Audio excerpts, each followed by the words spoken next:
Hello guys, so ayan, kakatapos ko lang naligo kasi nga papasok na ako sa trabaho. So ayan, dumating yung ating kabuj or kabog. Ayan, so buksan natin guys. Kasi nga nagmamadali ako, pasok na sa trabaho. Ayan, buksan natin. Maganda yung pagkaan. Hello, ang ganda yun. Hala, uy, grabe siyang ma-relight. Ayan, tatlo siya guys.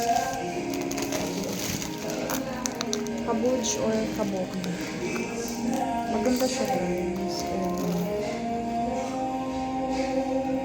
Maganda siya guys. Tatlong sabon and then may kasama siya. Ayan. Body scrub. Ayan guys. So bukas na ako magano guys. Bukas ko na to gamitin kasi napapasok na ako sa work. Yun lang. Thank you po.